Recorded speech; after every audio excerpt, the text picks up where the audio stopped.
I'm Alex Sharfin, and this is the Momentum Podcast, made for empire builders, game changers, trailblazers, shot takers, record breakers, world makers, and creators of all kinds. Those among us who can't turn it off and don't know why anyone would want to. We challenge complacency, destroy apathy, and we are obsessed with creating momentum so we can roll over bureaucracy and make our greatest contribution. Sure, we pay attention to their rules, but only so that we can bend them, break them, and rewrite them around our own will. We don't accept our destiny, we define it. We don't understand defeat because you only lose if you stop, and we don't know how. While the rest of the world strives for average and clings desperately to the status quo, we are the minority, the few who are willing to hallucinate there could be a better future. And instead of just daydreaming of what could be, we endure the vulnerability and exposure it takes to make it real. We are the evolutionary hunters, clearly the most important people in the world, because entrepreneurs are the only source of consistent, positive human evolution, and we always will be. Mental illness or misdiagnosis. A couple weeks ago, I spoke at a conference called Voice and Exit here in Austin, and I was given 12 minutes to present the room with my argument, my thesis, like what I see in the world. And it was a TED-like conference. In fact, it was billed as a cross between TED and Burning Man, but don't worry, there wasn't any drugs, at least that I saw. And during my presentation, I shared what I often share, that as a kid, I was different and was in special education and then in gifted education. And, I was confused and felt alone and like a party of one. And I've been diagnosed with depression and anxiety and social disorders and Asperger's and ADHD and ADD and autism and all kinds of other things. And when I speak, I share those openly because I want to reach anyone in the audience who's been given one of these labels by an industry I'll talk about in a second. I want to finish this story first. See, after that presentation, something happened that recurs over and over again when I go out and speak. I had a guy walk up to me and he said, after I was shaking hands and taking pictures with people, he gave me a little space and I could tell he wanted to talk to me. And so after I was done with the person I was talking to and the next person who was there before him, I turned and I said, "Hey, what's up, man?" And he said, "Hey, I just wanted to let you know how much your speech meant to me, because to see someone who's been diagnosed with autism on stage at an event like this, sharing what they've created, made me feel like I could do it too." And I turned to him and I said what I say anytime I am given the opportunity that an entrepreneur opens up about a diagnosis or judgment that they've experienced. I told him, I want you to understand something. That diagnosis you've gotten, that diagnosis has grouped the symptoms of brilliance and been made to look the wrong way, because people like you and I are different than the rest of the world. We have higher sensitivities and different abilities, and we don't grow the same way or talk the same way. We don't do the same things. But when you look throughout history at every single person who changed the world, they were just like us. So the next time you feel different or alone or isolated or confused, I want you to remember that is your tribe. Everyone in history who matters to be remembered, everyone who you remember, is just like us. And he did what almost everyone does when I share that. He immediately had tears in his eyes.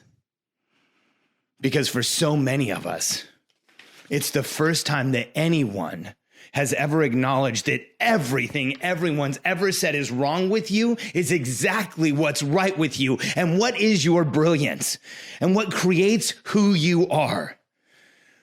And there's a reason that people like you and I get diagnosed like this. There's a reason why. You've probably heard something about your kids. There's a reason why you keep hearing about entrepreneurial families getting diagnosed. There's a reason why we feel this way.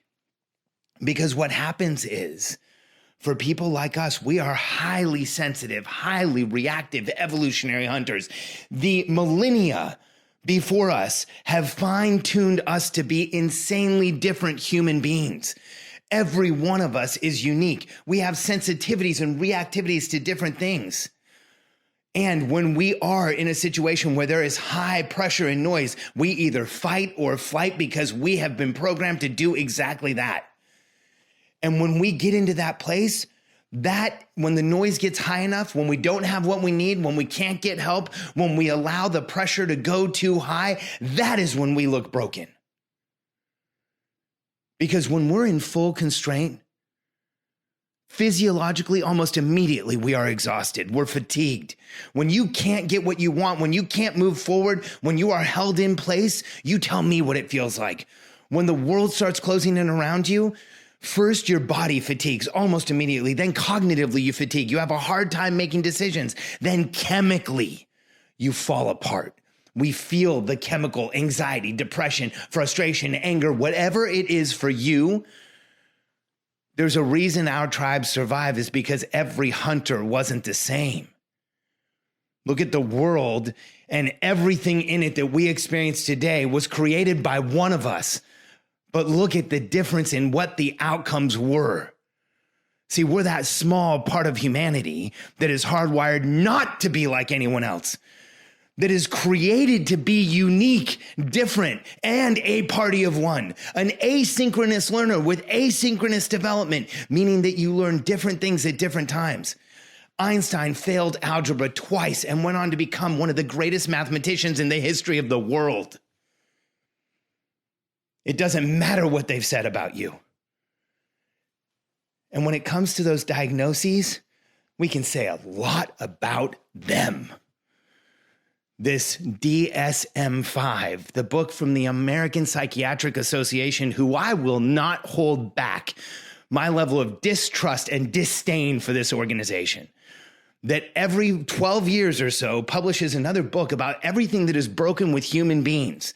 And about 70% of the researchers and doctors involved in taking symptoms that exist into the world and voting on diseases are getting money from drug companies. And every single issue of the DSM, from 3 to 4 to 5, I have them on my shelf because I want to know what the enemy is doing. Every issue creates more labels and more diagnoses and more challenges and problems and ways of telling you you are an evolutionary hunter experiencing constraint and you better get back into momentum. But see what happens when they find one of us out of momentum, when they find us in that moment of weakness, when we look depressed or frustrated or anxious or confused, and they say, hey, I can make it all go away. That's what that entire industry is built on. You don't need to listen to me. The DSM-5 that I just told you challenges me in the way that it was created. I'll read a quote from a researcher. The real problem now is almost the complete lack of openness about the DSM-5, the methods, the progress, the timelines, and the products, the way it was created. This is a quote from Dr. Alan Francis, who was the editor of the DSM-4. The psychiatric community in and of itself can't agree on these things, yet when we are given a diagnosis, it can change our lives indefinitely. And so for those of you who have found solace in being told what was going on, for those of you who have felt like it calmed things down to know that you had ADD or ADHD or any of those things, for those of you who are attached to your diagnosis, I apologize. I don't want you to feel that way. I just want to provide a possible alternative that maybe you're an evolutionary hunter that hasn't gotten into the level of momentum needed so that we can see your real strengths and your real ability. I want to leave open the possibility that if you obsessively lower pressure and noise in your life, some or all of those symptoms will go away. The people around me would tell you I'm asymptomatic 99% of the time. And what is that? At the end of the day, there's so many diseases now, it's almost impossible to remain asymptomatic. If you read the DSM-5, you would laugh at some of the things these idiots have come up with. More people today are on are on some type of psychological medication than in any time in human history. And the percentages are increasing double digits because the entire psychiatric association has become a mill to create diseases, to allow pharmacology companies to create products to be able to apply them to those diseases. And some of the biggest areas of challenge in the DSM where near 100% or Straight up 100% of the researchers are involved with the drug companies is in exactly the places where drugs are the first line of defense. Because if you see a psychiatrist, within minutes, you can get a prescription for any of the symptoms I've described. If you're anxious or frustrated or confused or overclocked or having trouble sleeping or feeling slowed down or feeling depression or not feeling well or any of those things, they will write you a prescription and start messing with the chemicals in your head when what you really are is an evolutionary hunter that needs to obsessively lower pressure and noise. Shut out anything that isn't giving you momentum. Make those symptoms go away. Increase the protection and support in your life. Tell the people around you what's really going on for you. Let them know what's happening. Put your feet on the ground and ask for help. If you ask for it genuinely in a real way, you will get it. And if you lower the pressure and noise in your life and you increase the protection and support, your strengths and abilities will show. And if you do these things, you will make your greatest contribution. And you do not have to believe me. The evidence is throughout history that anyone who does these things can change the world. Helen Keller shouldn't have been able to do anything. Richard Branson couldn't even read the financial statements that his company put out. Up to this day, his level of dyslexia is so high, he does most of what he does through oral communication. When you look at my friend John Morrow, John runs an over $1 million business. He doesn't just have a team that runs that business. He has a team that runs every single aspect of his personal life, including getting him dressed, because John can only move his face. Yet he's one of the most well-known bloggers on the planet, and he's running a growing company and changing people's lives.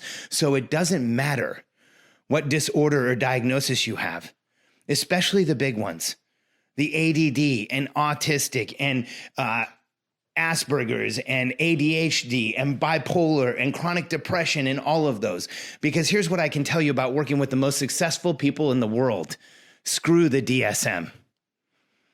Every single person I've worked with that moves the world around like puzzle pieces has every bit of those symptoms. They've just learned how to cope and deal with them. They have obsessive schedules. They have lowered pressure and noise in their life. They have people around them that help them. They don't expose themselves to what the normal person in the world does.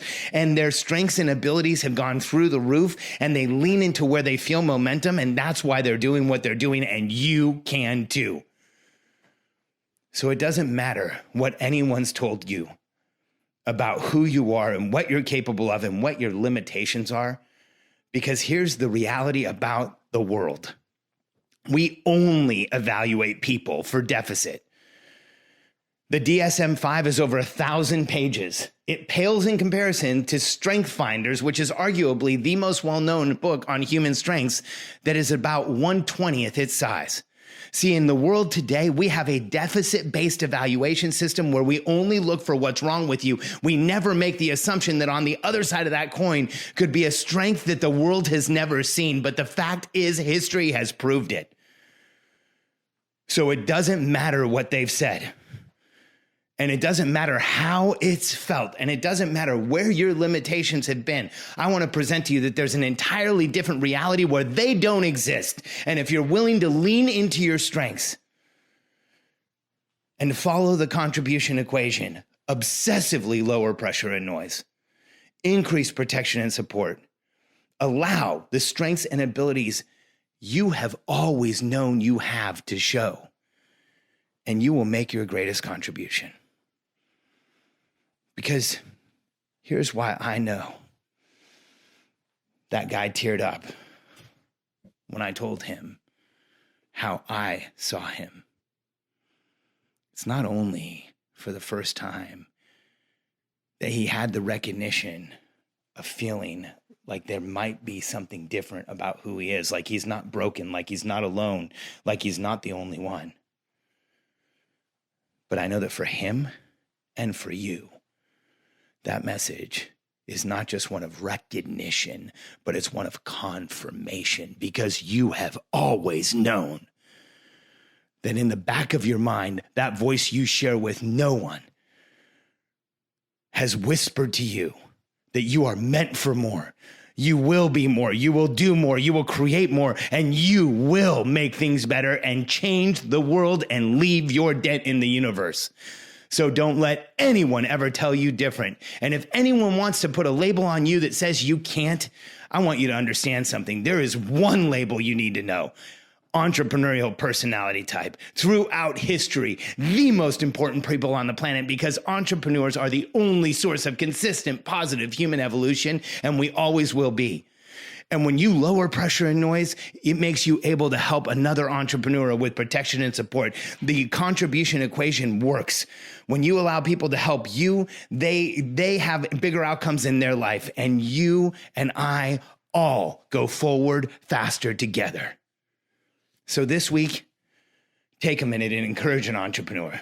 Tell somebody they can. Tell someone you're proud of them. Tell someone that you're impressed with what they've done. Tell someone something about them that will move them forward, because two things will happen. It will give you momentum, and it'll do the same for them, because we are that part of the human tribe that is meant to be moving forward, creating new outcomes, working through the cognitive dissonance of not accepting things the way they are so that we can change the world.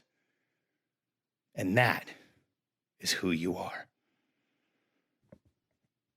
I want to take a minute today to thank every veteran who's listening to this podcast. I never served in the military, but I feel like every American owes their unconditional respect to those who did.